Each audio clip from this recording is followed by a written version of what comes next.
l'époque de Moïse. Et les Juifs avaient plusieurs fêtes.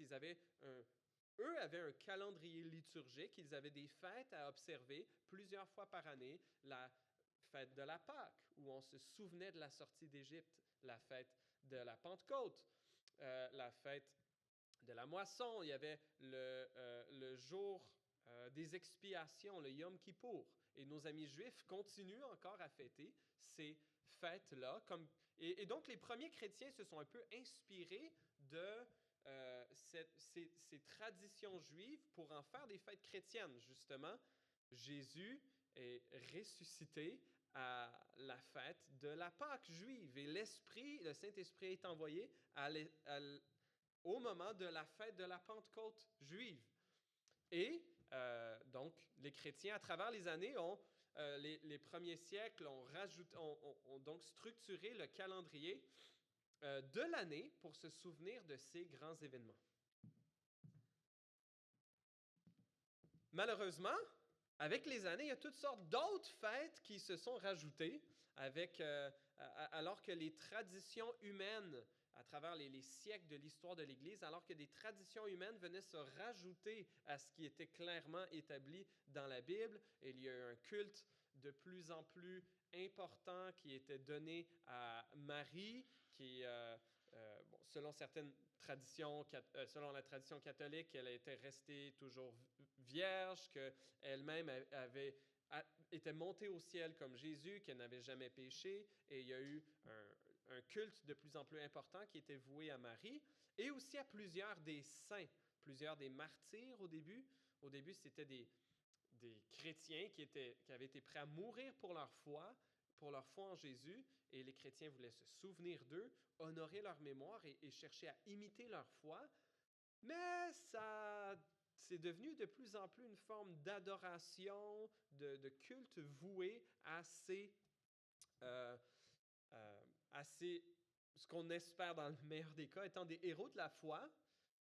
Et toutes ces traditions humaines qui étaient un peu rajoutées par-dessus la Bible à travers le Moyen Âge dans l'Église catholique romaine ont fait que, à la Renaissance, à l'époque de la Réforme au 16e siècle, il y a certains hommes, des femmes qui se sont qui ont cherché à revenir à l'essentiel, de dire, OK, mais qu'est-ce que la Bible nous dit? La Bible est la parole de Dieu, et la Bible seule est la parole de Dieu. Alors, tout ce qui a été rajouté par-dessus la Bible, on est en droit de l'évaluer à la lumière de la Bible. Et beaucoup de ce qui avait été rajouté à l'époque donc des réformateurs, c'était l'époque de la réforme protestante, et beaucoup de ces choses supplémentaires, le culte à Marie, le culte aux saints, l'autorité du pape, beaucoup d'autres choses qui ont été délaissées comme par les premiers protestants et depuis par les protestants, comme étant des choses qui ne sont pas conformes à la vérité biblique. Et donc, des réformateurs comme Martin Luther et Jean Calvin ont cherché à faire un nettoyage de leur doctrine, de l'enseignement biblique et aussi du calendrier liturgique. Cependant, ils ont conservé un peu cette structure de l'année autour de Noël et de Pâques particulièrement, et ils ont gardé pour les chrétiens un peu ce cycle annuel où il continuait à y avoir l'Avent, la période de préparation avant Noël. Et donc, le calendrier liturgique classique est formé autour de deux fêtes, la fête de Noël et la fête de Pâques. Donc, il y a l'Avent qui prépare à Noël et il y a Carême qui prépare à Pâques. Et après Pâques, on a ce qu'on a aujourd'hui et l'autre dimanche d'après, l'Ascension, la Pentecôte. Et il y a un dimanche de la Trinité qui avait été rajouté au 8e, 9e siècle. Certains des réformateurs n'étaient pas sûrs. La Trinité est biblique, mais il n'y a pas de fête de la Trinité. Il n'y a pas un événement de la Trinité qui se produit. Mais pour rester un peu dans cette thématique de faire 3 dimanches du calendrier liturgique, on va regarder l'Ascension aujourd'hui, la Pentecôte dimanche prochain, et le dimanche après la Pentecôte, dans le calendrier liturgique classique, c'est le dimanche de la Trinité, et c'est ce qu'on va regarder, c'est ce que Jean-François va nous apporter justement dans 2 semaines. Donc, les réformateurs ont gardé les événements bibliques dans l'organisation de la vie de l'Église, de la foi chrétienne, mais sans les pratiques obligatoires, comme le jeûne imposé, par exemple. Et il y a toutes sortes de choses qui ont été mises de côté. Le culte des saints et de Marie, y compris les fêtes qui leur étaient dédiées. Il y a la fête du Corpus Christi, donc qui est la fête de l'Eucharistie, de l'hostie. Il y a aussi la messe comme le sacrifice renouvelé, la fête du Corpus Christi. Il y a les indulgences, les pratiques associées à certaines fêtes, des pèlerinages, des processions, les fêtes locales non bibliques. L'obligation liturgique de suivre toutes les fêtes ou les jours saints. Un autre exemple, c'est la Toussaint, ou la veille, peut-être que vous connaissez plus la veille de la Toussaint, All Hallows Eve, comme on dit en anglais, ou ce qu'on appelle Halloween. Donc, le 1er novembre était le jour de la Toussaint et le 31 octobre, la veille de la Toussaint. Et je pense que le Toussaint, c'est le 1er novembre. Et le 2 novembre, c'était la fête des morts, exact. Donc, ça, c'est un jour où on priait pour les morts qui étaient au purgatoire et on priait pour que leurs péchés soient expiés plus rapidement. Une doctrine qui n'est pas biblique. Alors, les réformateurs protestants ont mis ça de côté. OK, on n'aura pas la fête de la Toussaint et on n'aura pas la fête des morts. Et donc, moi, ça fait plusieurs années que je me dis, ça pourrait être le fun éventuellement de faire pendant une année le calendrier liturgique comme Église. Et pourquoi c'est intéressant comme idée? Pourquoi c'est peut-être moins intéressant comme idée? J'achève mon introduction, mais certains éléments positifs de célébrer le calendrier liturgique, premièrement, ça nous aide à prendre conscience de notre communion et notre unité avec l'Église universelle. Parce que la majorité des églises baptistes évangéliques comme la nôtre ont tendance à être un peu autonomes, un peu indépendantes, on fait un peu nos choses dans notre coin, puis on n'a pas nécessairement tant de relations avec les autres églises, même de notre propre famille d'églises, mais de suivre tout le monde, de suivre un calendrier liturgique avec des thèmes chaque dimanche, dans toutes les églises de notre famille d'église, par exemple, que tout le monde enseigne, lit les mêmes textes bibliques, ont des méditations similaires, ça aide à nous identifier avec l'Église universelle, à se souvenir que l'Église, c'est plus que vous et moi ici dans cette salle. L'Église de Jésus-Christ, elle est à travers le monde. Et donc, le calendrier liturgique nous aide à nous associer à nos frères et sœurs ailleurs dans le monde et à ceux du passé, à tous nos frères et sœurs qui nous ont précédés, et ici le calendrier liturgique continue à tous ceux et celles qui vont suivre. Un deuxième avantage, c'est que c'est plus grand que nous. Donc, ce n'est pas dicté par les priorités des leaders de l'Église ou par les priorités de notre culture et de notre époque, mais il y a quelque chose un peu d'intemporel qui transcende ce qui est important pour nous en 2025, et c'est quelque chose, on fait comme on a toujours fait parce que Dieu ne change pas, parce que les promesses de Dieu sont éternelles. Et peu importe les tremblements de terre, peu importe les guerres, peu importe les épidémies, peu importe les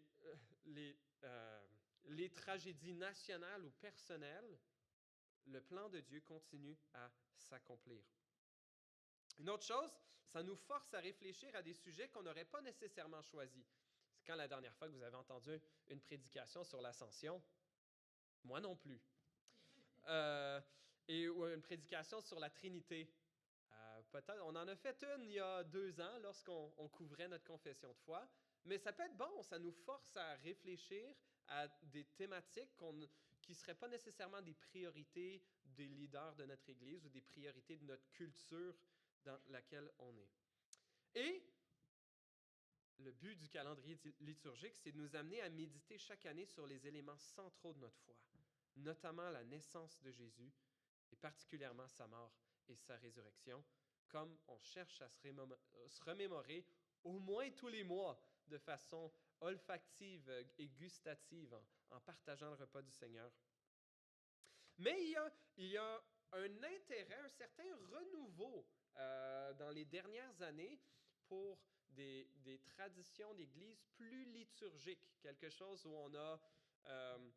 on sait à quoi s'attendre, les choses ne changent pas, ce n'est pas le pasteur de l'Église qui choisit qu'est-ce qui se passe, c'est la même chose partout, ça ne change pas. Et je lisais un article du New York Post publié en décembre 2024 qui s'appelait Young men leaving traditional churches for masculine Orthodox Christianity in droves. Donc, si vous ne parlez pas anglais, ça veut dire les jeunes hommes quittent les églises traditionnelles pour le christianisme orthodoxe plus masculin en vague. Et certains des jeunes hommes qui étaient interrogés mentionnaient « Je pense que beaucoup de protestants qui recherchent une foi plus traditionnelle, enracinée et historique. Et je crois que ça a particulièrement du sens pour les jeunes parce que tant d'autres aspects de leur vie changent constamment. » Un autre disait « Tout change. Les églises protestantes changent, l'Église catholique change, la culture change, le gouvernement change. Les gens veulent quelque chose d'historique qui ne changera pas. Ils cherchent quelque chose de stable, de solide, qui ne soit pas construit sur du sable. » Et je suis d'accord. On peut trouver ça dans une église orthodoxe. Ultimement, ce qui ne change vraiment pas, c'est la parole de Dieu. Et peu importe le type d'église où on est, si on est une église plus liturgique ou moins liturgique, le plus important, c'est est-ce que notre église est fondée sur la parole de Dieu et particulièrement sur l'évangile de Jésus-Christ. Peut-être certains éléments un peu négatifs ou moins utiles de suivre un calendrier liturgique, c'est que ça peut devenir répétitif et sans vie. Ça peut devenir un peu de la religion morte où on fait des choses par tradition, mais sans y réfléchir vraiment, sans conviction interne. Un autre danger, c'est qu'il y ait des choses dans le calendrier liturgique qui ne sont pas bibliques. Comme les réformateurs, eux, ont fait, dire « OK, il y a des choses, non, ça ne marche pas avec la Bible » et qui les ont mis de côté. Donc ça, c'est mon introduction pour le calendrier liturgique. On ne va pas faire le calendrier liturgique pour l'année, on va faire 3 dimanches, que ça tombe bien que les 3 aujourd'hui et les 2 prochains dimanches, c'est des sujets dont on ne parle pas nécessairement souvent. Et avant de se lancer à peut-être faire le calendrier liturgique pour 1 an, un jour, on va faire 3 dimanches, puis on va voir si on reçoit beaucoup de plaintes ou pas. Alors, aujourd'hui, on parle de l'Ascension. Si on faisait le top 10 des événements les plus marquants de la vie de Jésus, et qu'on faisait, que je vous mettais un sondage à l'écran, puis que je vous donnais 2 minutes, là, tout le monde pour voter, c'est quoi les événements les plus marquants de la vie de Jésus, le top 10, top 15, top 20, je pense pas que l'Ascension serait nécessairement dans les top 20. On considérait probablement ses miracles, ses discours. Peut-être qu'il y a des enseignements de Jésus en particulier.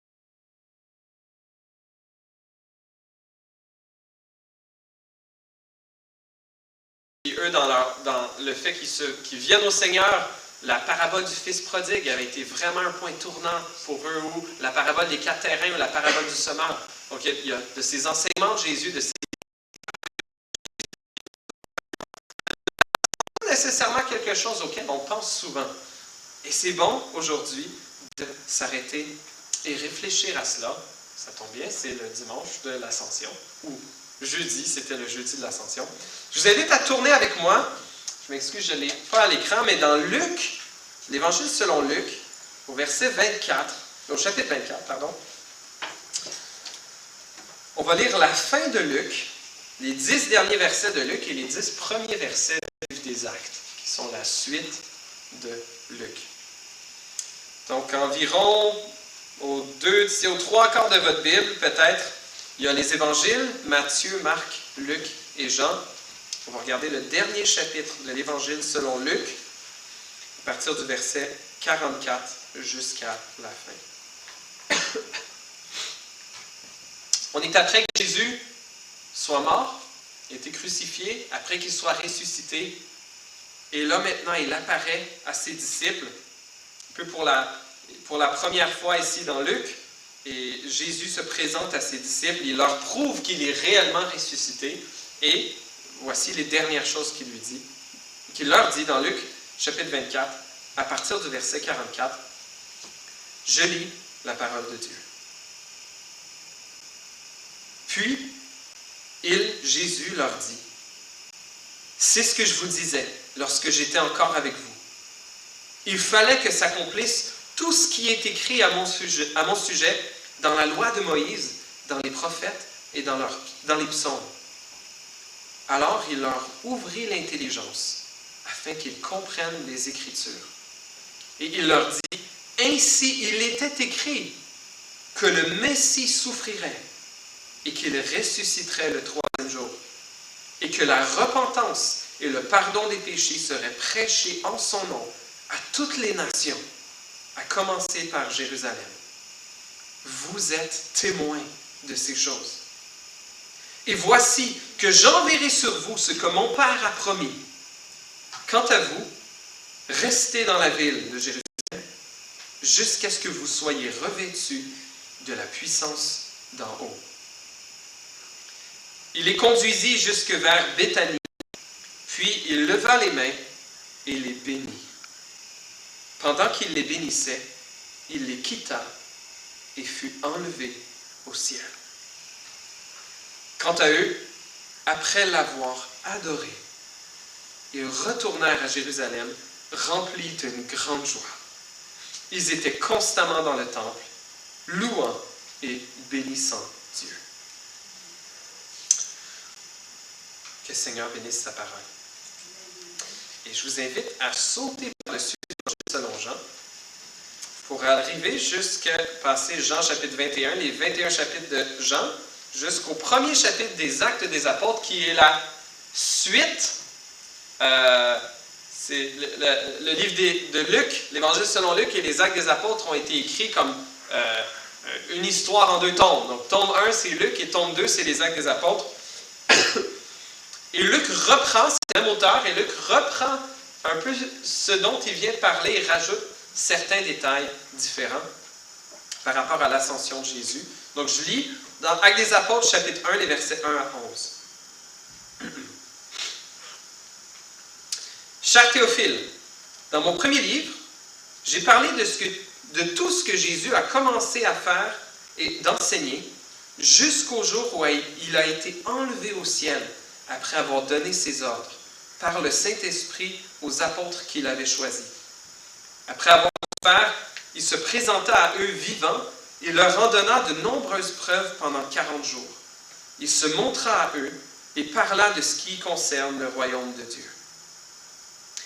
Alors qu'ils se trouvaient en leur compagnie, il leur recommanda de ne pas s'éloigner de Jérusalem, mais d'attendre ce que le Père avait promis. Ce que je vous ai annoncé, leur dit-il, car Jean a baptisé d'eau, mais vous, dans peu de jours, vous serez baptisés du Saint-Esprit. Alors que les apôtres étaient réunis, ils lui demandèrent, « Seigneur, est-ce à ce moment-là que tu rétabliras le royaume pour Israël? » Il leur répondit, « Ce n'est pas à vous de connaître les temps ou les moments que le Père a fixés de sa propre autorité. Mais vous recevrez une puissance lorsque le Saint-Esprit viendra sur vous, et vous serez mes témoins à Jérusalem, dans toute la Judée, dans la Samarie et jusqu'aux extrémités de la terre. » Après avoir dit cela, il s'éleva dans les airs pendant qu'ils le regardaient, et une nuée le cacha à leurs yeux. Et comme ils avaient les regards fixés vers le ciel, pendant qu'ils s'en allaient, 2 hommes habillés de blanc leur apparurent et dirent, « Hommes de Galilée, pourquoi restez-vous à regarder le ciel? Ce Jésus qui a été enlevé au ciel du milieu de vous reviendra de la même manière que vous l'avez vu aller au ciel. » Que le Seigneur bénisse sa parole. Peut-être une des questions qu'on peut se poser en lisant ce texte, c'est où Jésus est-il allé? Et dans une compréhension peut-être un peu limitée de ce qui se passe, alors Jésus serait monté au ciel, dans les airs, dans l'ascension, il était voilé par un nuage, et donc Jésus est quelque part, un petit peu dans l'altitude au-dessus de la Terre, peut-être en orbite autour de la Terre. Et c'est justement ce que un des astronautes russes en 1961 a mentionné, lorsque l'URSS a été la première puissance mondiale à envoyer un homme dans l'espace, et l'astronaute est revenu en disant « J'ai été dans l'espace, puis j'ai pas vu Dieu.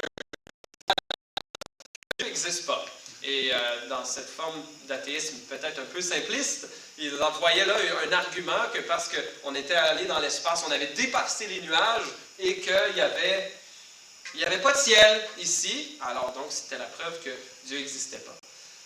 Je pense que c'est un petit peu plus complexe que ça. On sait que Dieu existe partout en même temps, que Dieu sait toutes choses.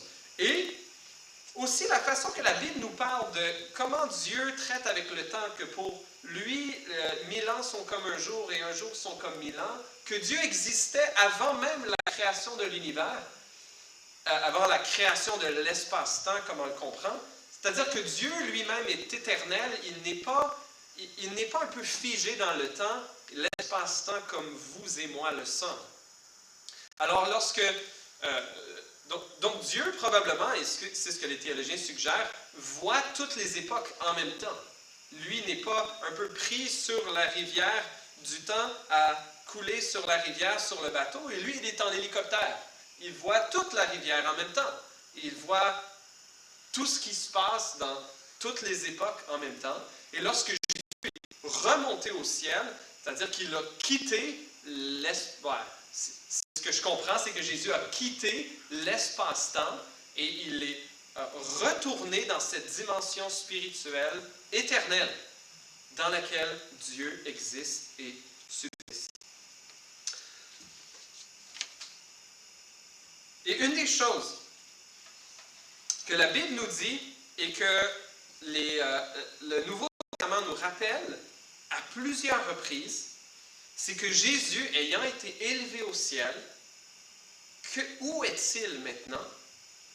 Et si vous avez lu la Bible, peut-être une des choses qui vous vient en tête, c'est quelque chose que le Nouveau Testament répète à plusieurs reprises. Par exemple, on va peut-être le voir la semaine prochaine, lors de son discours de la Pentecôte, l'apôtre Pierre dit ceci: « C'est ce Jésus que Dieu a ressuscité, nous en sommes tous témoins, élevé à la droite de Dieu.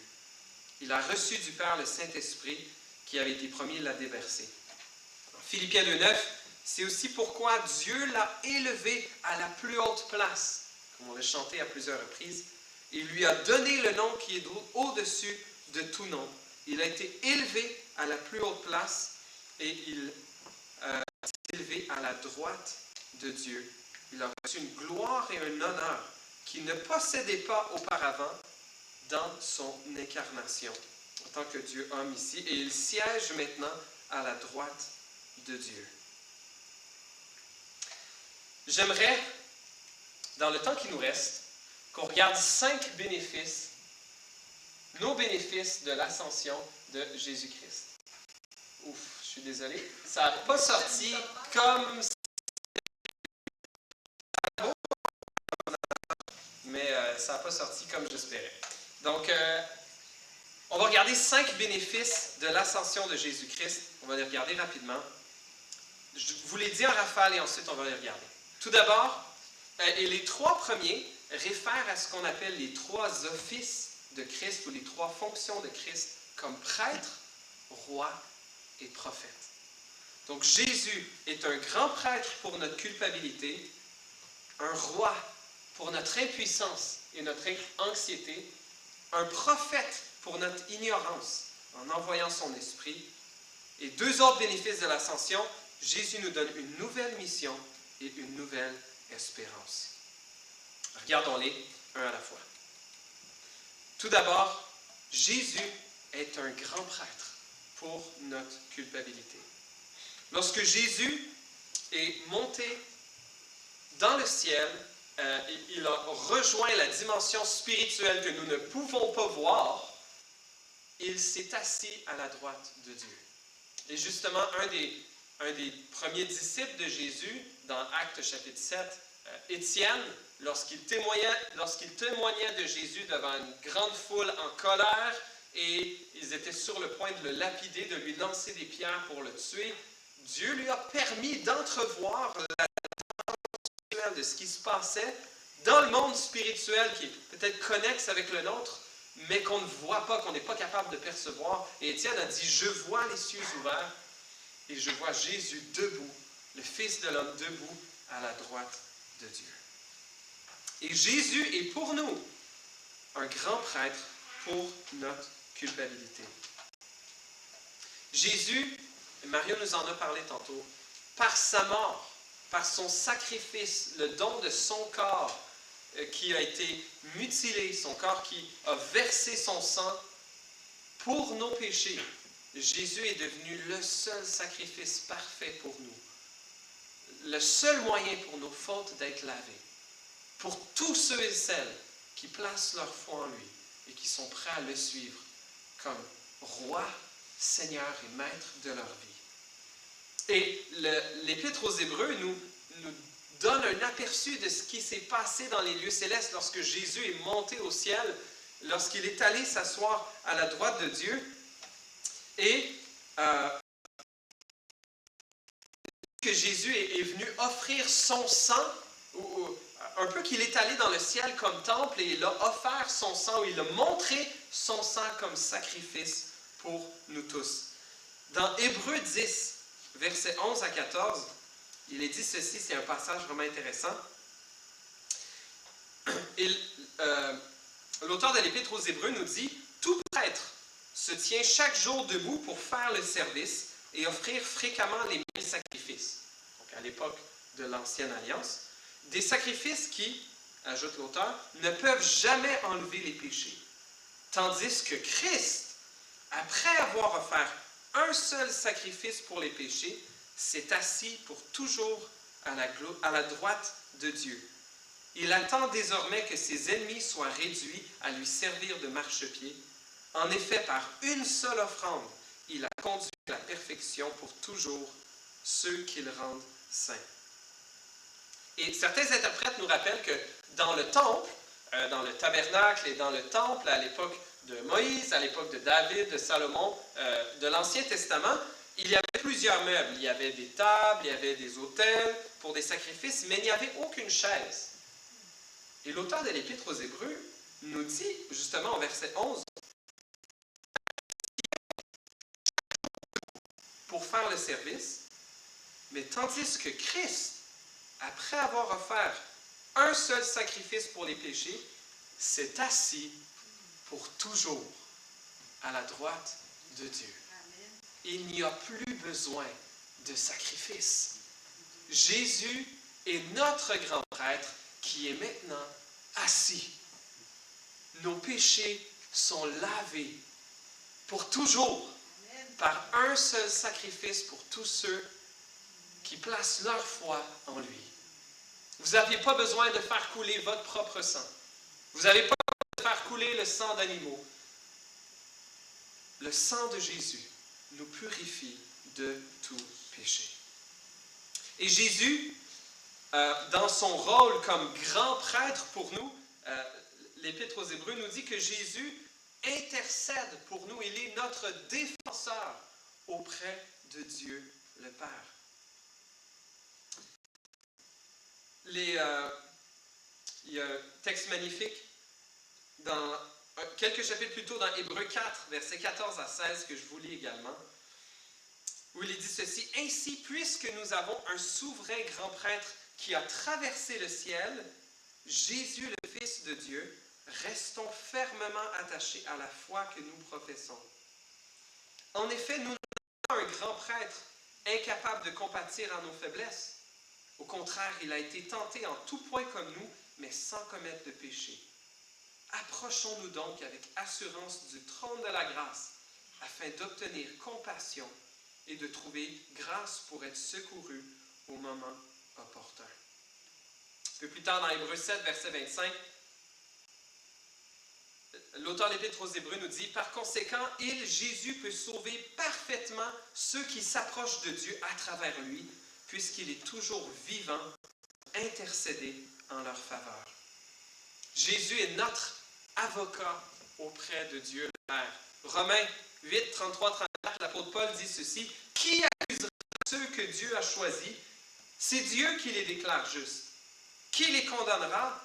Christ est mort, bien plus, il est ressuscité, il est à la droite de Dieu et il intercède pour nous. » Jésus, notre grand prêtre, est monté au ciel.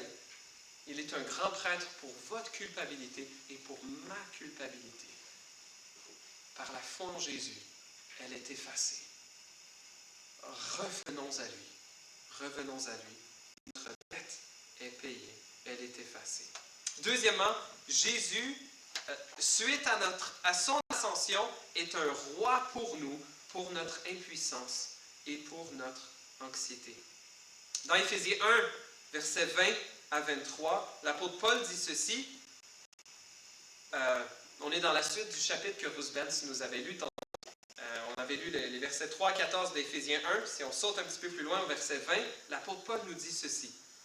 Dieu a ressuscité Christ et l'a fait asseoir à sa droite dans les lieux célestes, au-dessus de toute domination, de toute autorité, de toute puissance, de toute souveraineté et de tout nom qui peut être nommé, non seulement dans le temps présent, mais encore dans le monde à venir. Dieu a tout mis sous ses pieds et il l'a donné pour chef suprême à l'Église, qui est son corps, la plénitude de celui qui remplit tout en tous. Jésus, depuis son ascension, a été couronné d'une façon unique en tant que Dieu homme. Lui qui s'est fait homme dans son incarnation est retourné au ciel, gardant son corps d'homme, et il est couronné pour toujours roi de tout pouvoir céleste et terrestre. L'apôtre Pierre nous dit dans 1 Pierre 3, 22 que depuis son ascension, Jésus siège à la droite de Dieu, à qui les anges, les autorités et les puissances célestes sont soumis. Jésus accomplit ainsi la promesse que Dieu avait faite à David dans 2 Samuel 7, qu'il aurait un descendant qui régnerait toujours sur son trône. Et c'est Jésus maintenant qui règne éternellement. Et Jésus règne sur tout et contrôle tout pour le bien de son Église. Jean-François nous rappelait il y a 2 semaines, peut-être un texte très bien connu de la Bible, dans Romains 8, verset 28, qui dit que Dieu fait concourir toutes choses au bien de ceux qui aiment Dieu, de ceux qui sont appelés selon son dessein. Dieu fait concourir toutes choses au bien de ceux qui l'aiment. Jésus, en tant que roi qui règne sur l'histoire humaine, sur l'histoire de l'humanité, contrôle toutes choses. Et le bien et le mal qui nous arrivent, Jésus saura le transformer en bien pour ceux qui l'aiment. Même le mal qui nous arrive, ou même les petites choses, pas juste les grandes choses. Jésus est au contrôle de tout en tant que roi qui règne.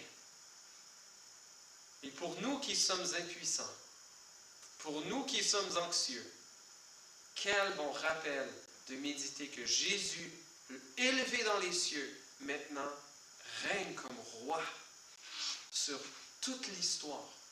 Et nous pouvons lui faire confiance. Troisièmement, l'ascension de Jésus procure pour nous un prophète pour notre ignorance, en ce que Jésus nous a envoyé son esprit. Et on va en parler plus la semaine prochaine, mais je veux juste lire un texte que Jésus a mentionné à ses disciples dans l'Évangile selon Jean, verset 16. Au verset 7 et 8, Jésus dit ceci à ses disciples. « Cependant, je vous dis la vérité, il vaut mieux pour vous que je m'en aille. En effet, si je ne m'en vais pas, le défenseur ne viendra pas pour vous. Mais si je m'en vais, je vous l'enverrai. Et quand il sera venu, il convaincra le monde en ce qui concerne le péché, la justice et le jugement. » Jésus nous disait, il valait mieux pour nous, pour les disciples et pour nous qu'il s'en aille. Et certainement que pour les disciples, c'était un sujet de tristesse. Mais non, Jésus. Non, nous, on pense que c'est mieux que tu restes avec nous. Sûrement, se serait-il dit cela à leur place? Moi, c'est sûr que j'aurais pensé ça. Mais Jésus leur disait que c'était mieux pour eux qu'ils s'en aillent. Qu'ils devaient monter au ciel pour ensuite envoyer pour envoyer le Saint-Esprit.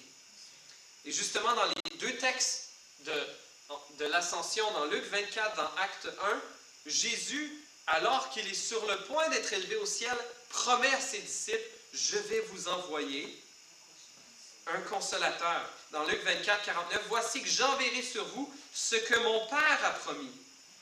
Quant à vous, restez dans la ville jusqu'à ce que vous soyez revêtus de la puissance d'en haut.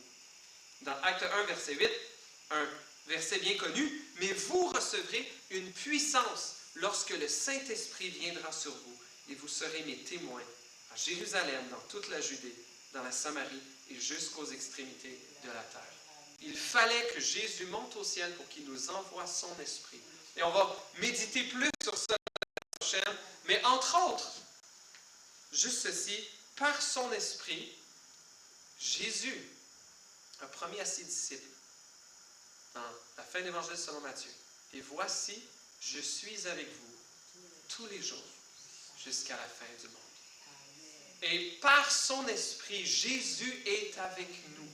Jésus est avec ses disciples, ceux qui sont fils et filles de Dieu.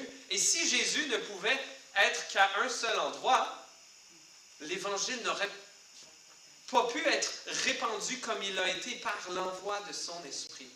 Lorsque Jésus a envoyé son esprit, il a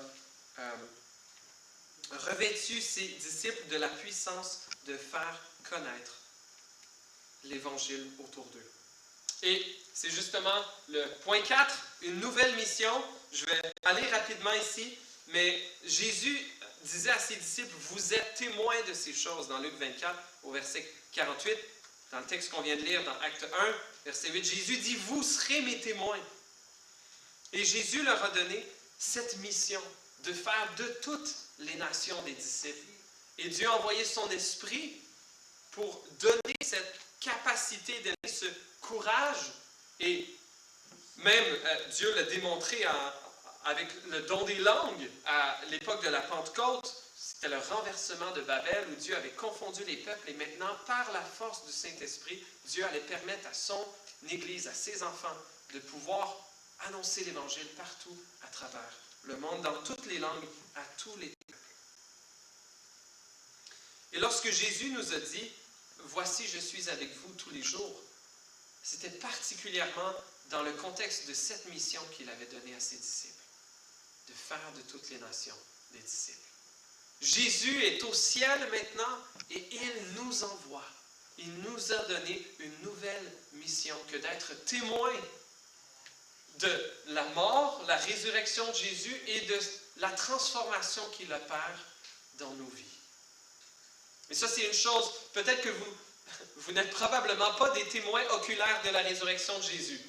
À moins que le Seigneur vous ait donné peut-être des visions particulières, mais nous sommes tous témoins, nous tous qui sommes des disciples de Jésus, que Dieu a fait une transformation dans nos cœurs. Et que Dieu est en train d'opérer une transformation dans nos cœurs.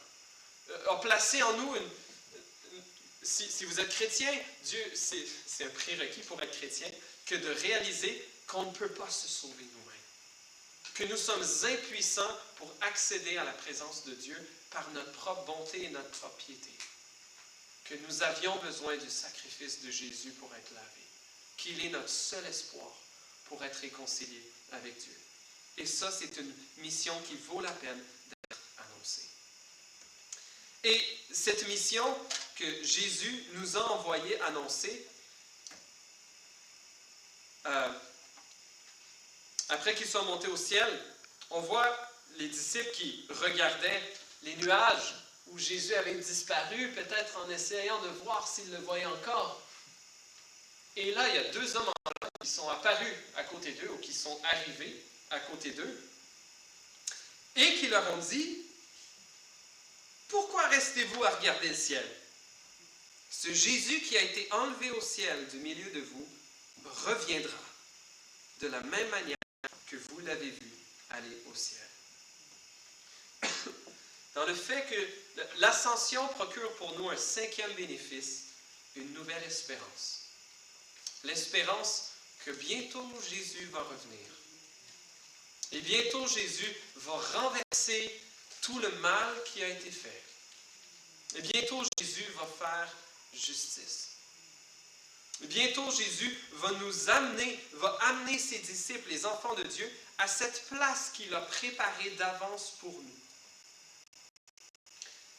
Jésus disait à ses disciples dans Jean 14, « En effet, je vais vous préparer une place.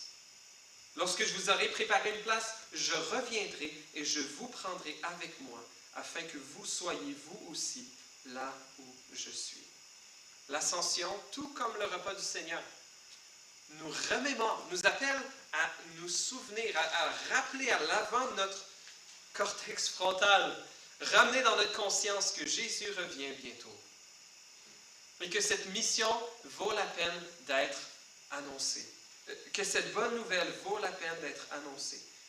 Et que peu importe les tempêtes que nous vivons dans nos vies, peu importe le péché, la détresse que nous causons dans notre propre vie ou que d'autres ont causé dans notre propre vie, un jour, bientôt Jésus revient. Et il va refaire toutes choses.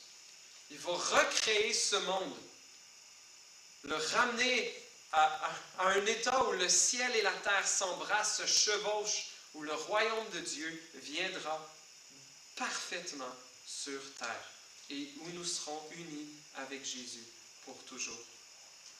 Mais cette promesse, elle n'est pas universelle. C'est-à-dire que Jésus, oui, va venir pour recréer la terre, mais Jésus vient pour juger le monde. Et Jésus va prendre avec lui ceux qui l'auront reçu comme sauveur et maître. Mais à ceux qui auront refusé son offre, ceux qui auront refusé sa grâce, c'est le jugement qui nous attend. Sommes-nous prêts au retour de Jésus? Est-ce que les gens qui nous entourent sont prêts au retour de Jésus? On ne peut pas forcer qui que ce soit à croire. C'est assez dur de se forcer soi-même à croire. Ça prend vraiment une œuvre miraculeuse de Dieu. Mais merci Seigneur parce qu'il nous a envoyé son Esprit. Son Esprit qui sauve. Son Esprit qui, en nous unissant avec Jésus, nous lave de nos fautes. Et son Esprit qui nous donne le pouvoir d'être ses témoins. En commençant par notre Jérusalem et aussi jusqu'aux extrémités de la terre. Prions. Seigneur notre Dieu, nous voulons te rendre gloire. Nous voulons te rendre grâce. Parce que par ton Fils Jésus, tu es venu opérer une rédemption, un sauvetage qui nous était impossible, ô Dieu. Tu es venu nous chercher dans nos ténèbres, dans notre ignorance, dans notre impuissance, et tu l'offres encore aujourd'hui, Seigneur, à tous ceux, même ceux d'entre nous qui se trouvent encore dans cette situation, ô Dieu. Merci parce que tu es le Dieu du salut. Merci parce que tu offres ce salut, ce pardon gratuitement. Une grâce imméritée, un don gratuit de Dieu. Oui, Seigneur, pourquoi l'as-tu fait? Et c'est incompréhensible pour nous que tu aies eu tant d'amour pour nous, pécheurs. Oui, alors, dans ce dimanche de l'Ascension, aide-nous à ouvre un peu le voile de nos yeux, Seigneur, pour contempler Jésus qui est maintenant assis à ta droite. Jésus qui agit comme notre grand prêtre, qui nous ouvre l'accès au trône de la grâce. Jésus qui intercède pour nous. Jésus qui règne roi. Tout événement, petit ou grand, de ce monde. Jésus qui nous a envoyé son esprit. Qui nous a donné cette nouvelle mission. Jésus qui revient bientôt pour refaire toutes choses. Pour instaurer finalement un royaume de paix où toute larme sera séchée, où la mort ne sera plus, où le péché ne sera plus, où la souffrance ne sera plus. Oui, Seigneur, aide-nous à nous attacher à cette espérance, à nous attacher à ce grand salut et à le faire connaître autour de nous cette semaine et jusqu'à la fin de nos jours, jusqu'au retour de Jésus. Dans son beau et précieux nom, nous te prions.